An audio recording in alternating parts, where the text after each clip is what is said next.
Hi everybody, I hope you're really enjoying Crafting Live 2021. What a strange time we're living in at the moment, aren't we? But fingers crossed we'll all be able to get back together for Crafting Live 2022, which will be so exciting. I have missed you all and it's just going to be lovely to be able to see you and even more importantly hug you, because it's just been really hard, hasn't it? Right, so Ink Lily. So we brought out our Ink Lily education programme, and many of you have joined us and joined the family, and it's just been a really lovely journey for everybody. And just because we wanted to do a quick 15-minute tutorial on alcohol markers and colouring in this tulip. Now I'm going to use a 3-pen blend, and normally we would have a light, a mid and a dark colour of this, a dark tone if you like, of the same colour. But with this one, I'm going to use warms. So I'm going to use yellow, orange and red, just to show you how well they blend when they're not all from the same colour family. So I'm going to start with the yellow, then I'm going to add the orange in and then finish off with the red and then show you how to blend that through. The colours that I'm using are 33, which is the yellow, 23, which is the orange, and number 4, which is the vivid red. So I'm going to start with my yellow, first of all, with my lightest colour. And I'm going to use the polymer rubber nib end, and this is a fabulous nib. If you're going to buy alcohol markers, buy them with a polymer rubber nib, because the difference that it makes is incredible. It controls the flow of the ink from the barrel, so it means that your work doesn't flood, and it also gives you a better blend time. So what I'm doing is I'm flicking up from the bottom, and the flick is like when you used to tick somebody's work. So you put the pen down and you flick, and as you move the nib, you lift it like this, and it gives you a really nice soft finish. So I'm working my way around. Now you will hear a slight squeaking because this isn't a stamp, this has been printed from a laser printer. So as I go over the ink, you will hear that squeak, but normally if you're using a stamp with a memento ink, you don't get that squeak. So please don't think it's the nib, because it's really not. And I'm just flicking up, so I'm adding that first layer of colour in. I'm then going to flick down from the top. Now you can turn your work round if you prefer, so you're always flicking down from the bottom.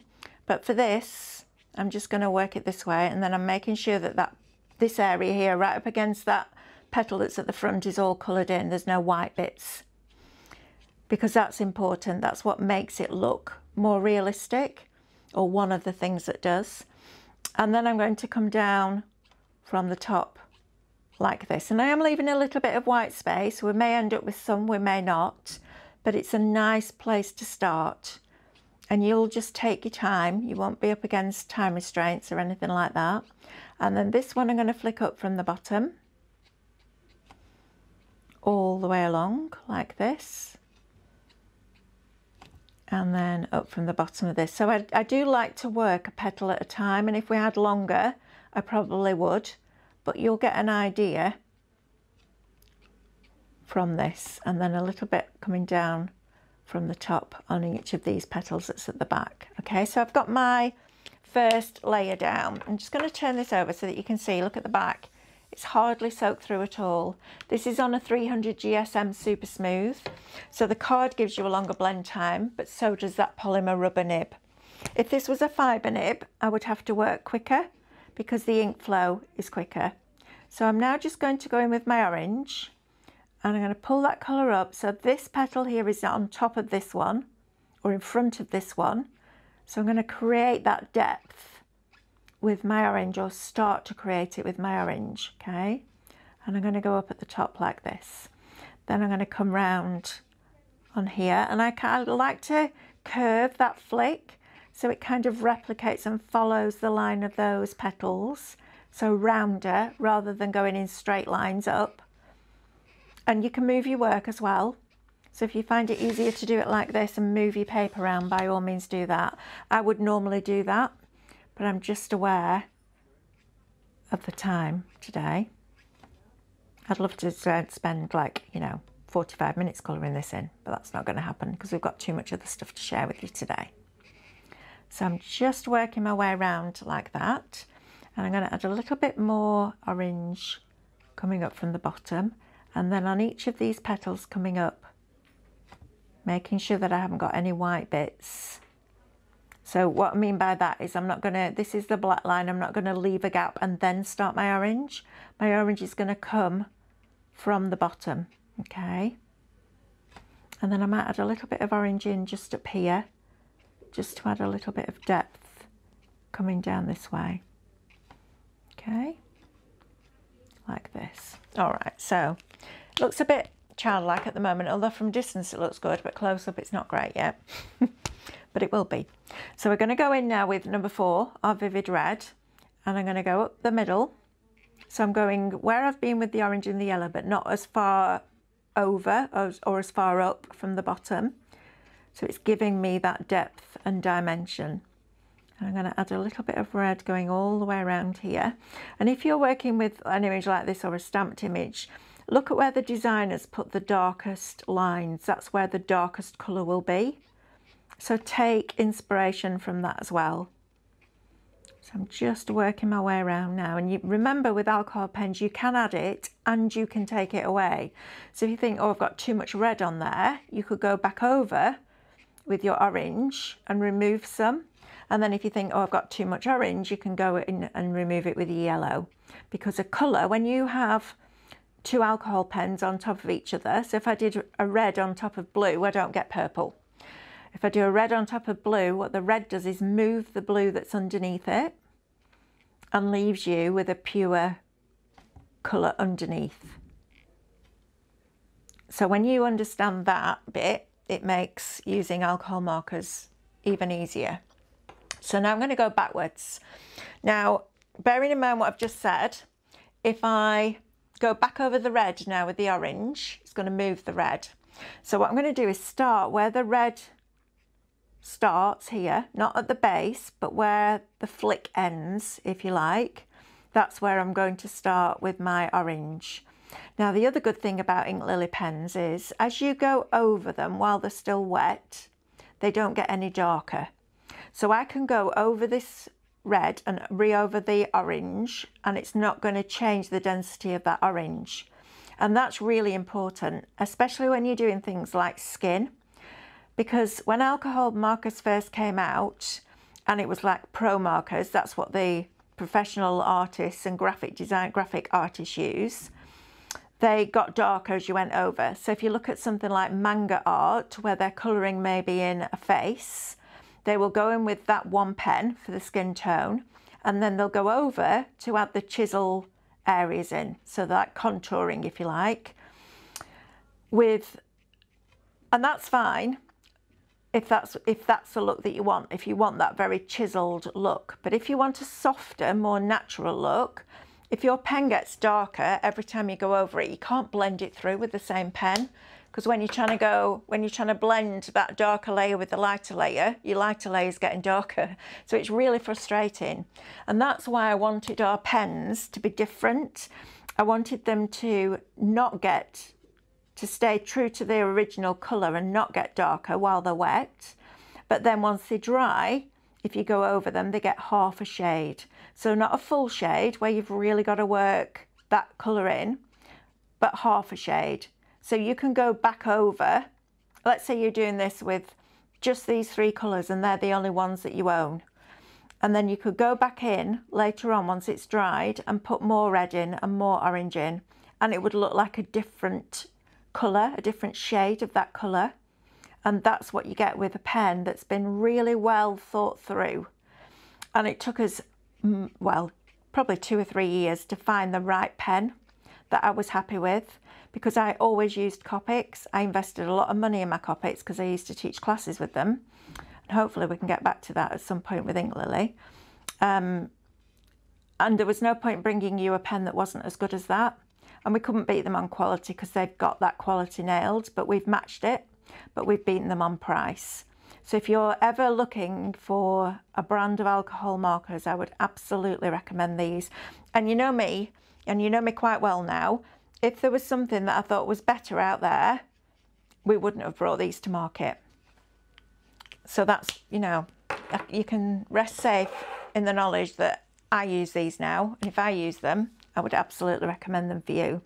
So I'm going to cheat a bit because we talked about a 3-pen blend, but just while that's drying or the alcohol is evaporating, I'm going to go in with 2 greens. So this is 220, and I'm just working my way down. And when you're using the nib, look how flexible that nib is.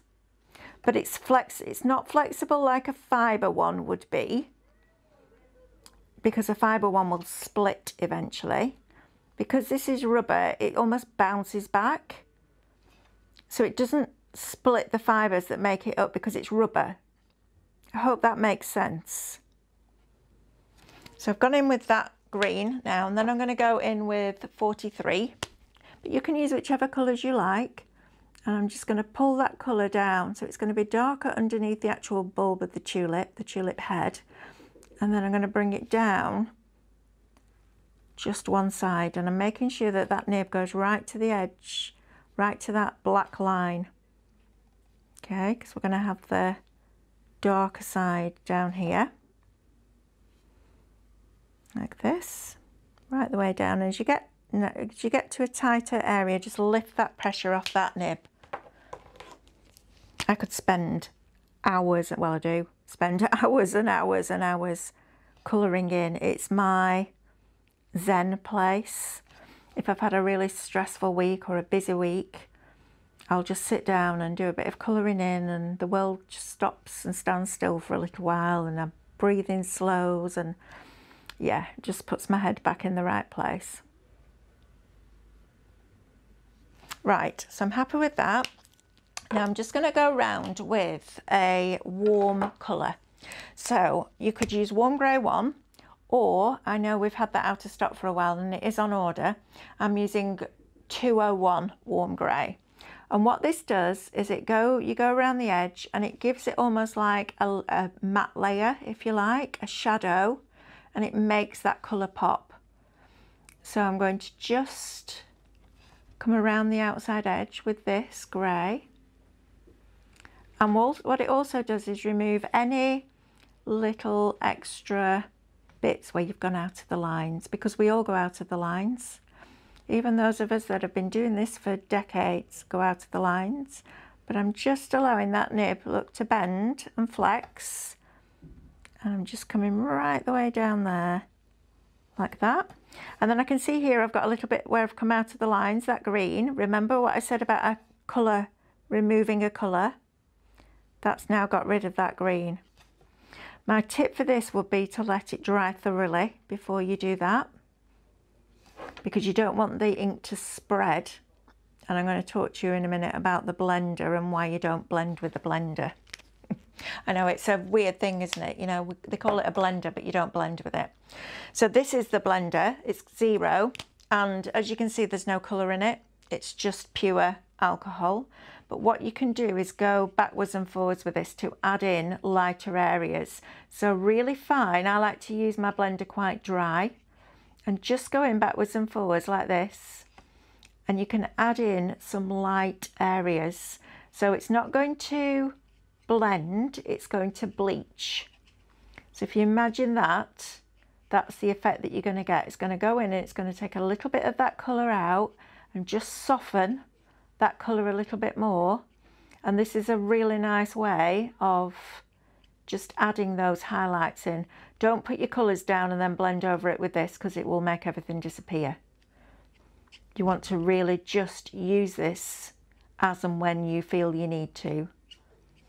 And I'm just going to add a little bit in the middle there just to soften that. Okay, so I'm going to turn this around so that you can have a look. Ignore the scribbles, that was me showing you how to do the flick. But look how fabulous that looks. Now that's red into orange into yellow. So even if you have a minimal amount of ink lily pens, you can still do this. Just stay within colour families, so cool colours and warm colours. I really hope you've enjoyed that, and I'd love you to join us on our ink lily journey. The education, I have to say, is really good. I know it's mine, and it sounds a bit like I'm being full of my own self-importance, but it's a really good course. It takes you through everything that I've learned so far, so don't be scared. And I've had so many of you say, thought I was rubbish at colouring.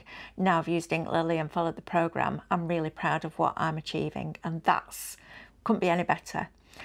Enjoy the rest of your day, have lots of fun. There's going to be lots of things going on, and fingers crossed we will be able to get together face to face really, really soon and give you a really big hug. Take care.